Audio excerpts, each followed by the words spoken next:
This is why most men fail. Gentlemen, men do not fail for lack of intelligence. They do not fall short because they lack talent, opportunity, or even ambition. The greatest tragedy of our age is not failure. It is small, vague, uninspired goals that require nothing more than who you already are. Let me speak plainly. If your goals don't demand your transformation, they are not worthy of your time. Most men are not living beneath their potential. They are living beneath their purpose. Your problem is not desire, it's clarity. And clarity, my friend, is magnetic. The clearer the vision, the stronger the pull, the more defined the aim, the more resources, people, ideas, and energy begin moving in your direction.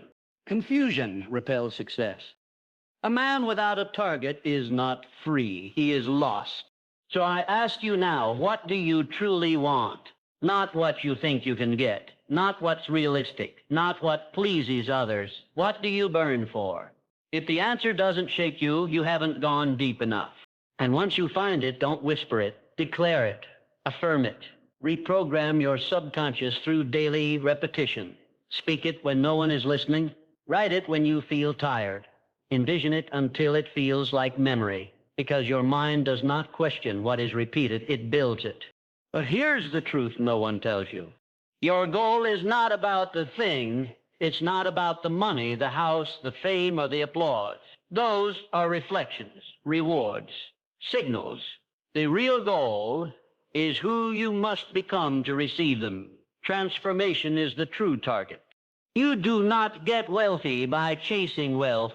You become wealthy by embodying value. Wealth responds, it is not pursued, it is attracted. And attraction begins with alignment. Is your environment aligned with your goal? Do your habits reflect your future or your past? Does your daily routine confirm the man you say you want to be? If not, change it. Burn the bridges. Starve the distractions. Build rituals that shape you, not shrink you. And above all, learn to be still. The man who is calm is the man who is powerful. When your soul is still, your vision becomes loud. Inner stillness is not weakness. It is sovereignty. Gentlemen, this message is not for the man who merely wants to get rich. This is for the man who is tired of drifting, who is ready to stop chasing and start becoming, who understands that real success is earned in silence, in repetition, in the dark hours when no one is watching. This is for the man who wants legacy. Let this message remind you, your goal is not about money, it's about transformation. If wealth is a response, not a reward. You attract prosperity when you embody purpose. And you succeed fastest when you walk in internal alignment. So ask yourself now, not what you want, but who you must become. And then become him. Success begins not with action, but with intention. Precise, unshakable intention. Most men fail not because they lack ability, but because they drift. They set out with no definite purpose, no singular compelling aim to guide their thoughts and action. A ship without a destination cannot be steered. It moves at the mercy of tides and storms, and so does a man without a clearly defined goal. Definitiveness of purpose is not merely about knowing what you want. It is about choosing a direction so vividly and so specifically that every fiber of your being aligns with it. It becomes a magnetic force pulling your habits, focus, and resources into harmony. The man who lives by a definite purpose is not distracted by opinions or setbacks. He is governed by vision, not circumstance. A vague goal has no gravitational pull. It cannot command discipline, and it cannot ignite the deeper reservoirs of emotion required to sustain effort over time. To say, I want to be successful, is to say nothing. Success in what? By when? How will it feel, look, sound? The subconscious mind only acts when it has clarity to act upon. Indecision is not a neutral state. It is a destructive one. It weakens the will, invites confusion, and paralyzes initiative. You must ask yourself not only what you desire, but why you desire it, and who you are willing to become in pursuit of it. This is not fantasy. This is engineering. Purpose is the architect of destiny. When it is definite, it filters every choice, every habit, every association. It becomes a standard, not a wish. And the moment you commit with absolute clarity to one aim, you awaken forces within yourself and around you that would remain dormant under any other condition. A goal without emotion is a corpse. It cannot breathe life into your actions, nor can it survive the resistance that inevitably arises in the pursuit of anything worthwhile. To commit fully to a goal, a man must forge an unbreakable connection between what he desires and the deeper layers of his emotional being. Logical reasoning is not enough to sustain transformation. Intellect may point the way, but it is emotion that fuels the journey. To attach emotional leverage to a goal is to anchor it in the soul, not just the mind. It is to understand not merely what you want, but what it will cost you to remain the same. Real change begins not when the dream becomes appealing, but when the current reality becomes intolerable. When the pain of stagnation outweighs the fear of growth, transformation begins to take root. This emotional leverage must be built intentionally. It requires reflection, penetrating questions that demand honesty. What will it cost you in 10 years to still be the man you are today? What relationships will suffer? What talents will die unused? What opportunities will you bury simply because you refuse to stretch? When a man allows these answers to penetrate his emotional core, discipline becomes less of a burden and more of a necessity. A man must tie his goal to a sense of identity, legacy, and consequence. He must see his goal not as an isolated desire, but as a critical piece in the architecture of his life's meaning. Emotion gives depth to desire. It transforms a fleeting wish into a living purpose. Without it, even the best plans collapse under pressure.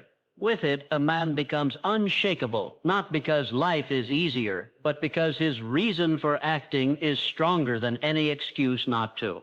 The human mind is both servant and master, architect and inhabitant. It builds what it is told to build, and over time it begins to live inside the very structures it creates. This is why the principle of autosuggestion is not a shallow motivational tactic, but a profound tool of internal transformation. A man becomes what he continuously affirms, not because of blind repetition, but because repetition rewires the subconscious, reshaping identity at its deepest level. Words, when spoken with emotion and belief, do not remain on the surface. They descend into the subconscious, where they take root and begin to shape perception, behavior, and decision-making. Every thought repeated with intensity becomes a blueprint, and every blueprint, if reinforced, becomes architecture, first within the mind, then within the world. The man who says, "I am capable, I am worthy, I am becoming," is not pretending, he is programming. And what he programs, he will inevitably live out. The subconscious cannot distinguish between what is real and what is vividly imagined. It accepts repetition as reality. This is why identity must be trained, not assumed. You do not become a leader, a builder, a man of discipline and wealth by waiting for evidence. You become it by affirming and acting in alignment with that identity long before the results appear. Autosuggestion is the process of instructing the inner world with such clarity and consistency that the outer world must respond.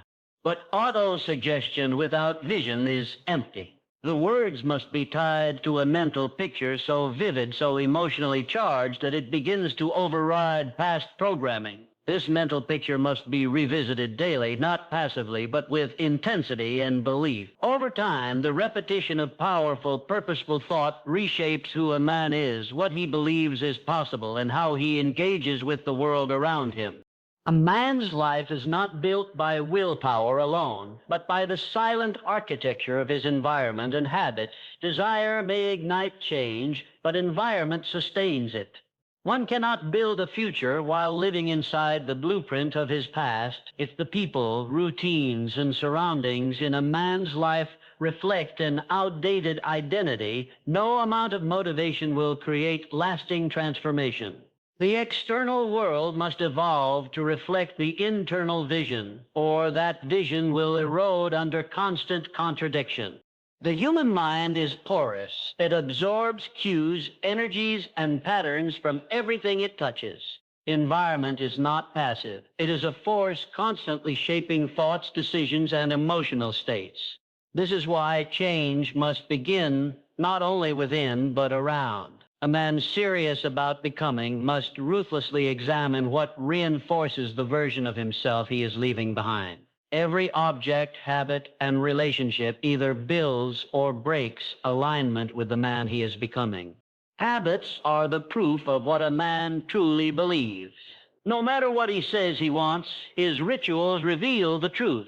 A daily structure that nurtures clarity, focus, and personal power is not restrictive. It is liberating. It removes decision fatigue, protects energy, and creates the compound interest of consistency. The right habits eliminate the need for constant motivation because they make success automatic. They shift action from effort to identity. The man who builds environmental and habitual alignment creates conditions where excellence becomes natural. He does not rely on bursts of inspiration. He builds a world that expects greatness from him every day. Even in moments of weakness, the structure holds him. The furniture, the calendar, the circle of influence, all become silent allies. In this way, he becomes not only the architect of his future, but the curator of the ecosystem that sustains it.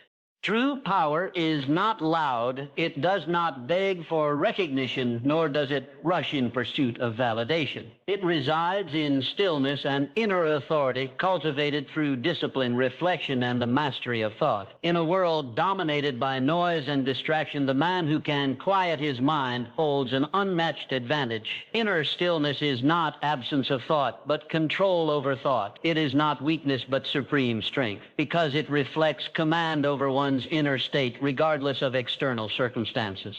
Focus is born in stillness. A scattered mind cannot produce clarity, and without clarity, purpose weakens. The man who learns to govern his attention develops sovereignty over his life. He becomes deliberate rather than reactive. While others chase novelty, he moves with quiet precision. While others seek to be seen, he seeks to see clearly, wisely, without distortion. This power of inner attention is the gateway to vision, and vision is the origin of all meaningful creation. Self-governance is the highest form of leadership. It means a man is not ruled by impulse, emotion, or external pressure. He acts from principle, not preference. His choices are not dictated by fleeting moods, but by a deeper alignment with his values and mission. This calm authority is magnetic. People follow such a man not because he demands it, but because he embodies a frequency they trust and respect. Stillness also grants access to intuition, the deep intelligence that speaks beneath the noise. It is here that decisions become guided, not guessed. In silence, the mind regroups, reorganizes, and receives insight that cannot be found in haste. The modern man is taught to strive endlessly, but the wise man understands that power emerges when striving ceases and presence begins. It is in the disciplined cultivation of inner stillness that true vision, endurance, and leadership are forged. To chase success is to misunderstand its nature. Success is not a finish line to be pursued in desperation. It is a reflection of internal alignment. The man who runs endlessly toward external outcomes often discovers that the more he chases, the more distant they become. This is because true success is not attracted to chaos, insecurity, or desperation. It gravitates toward clarity, congruence, and confidence, qualities that can only arise when a man is inwardly aligned with his purpose, identity, and principles. There is a difference between movement and progress.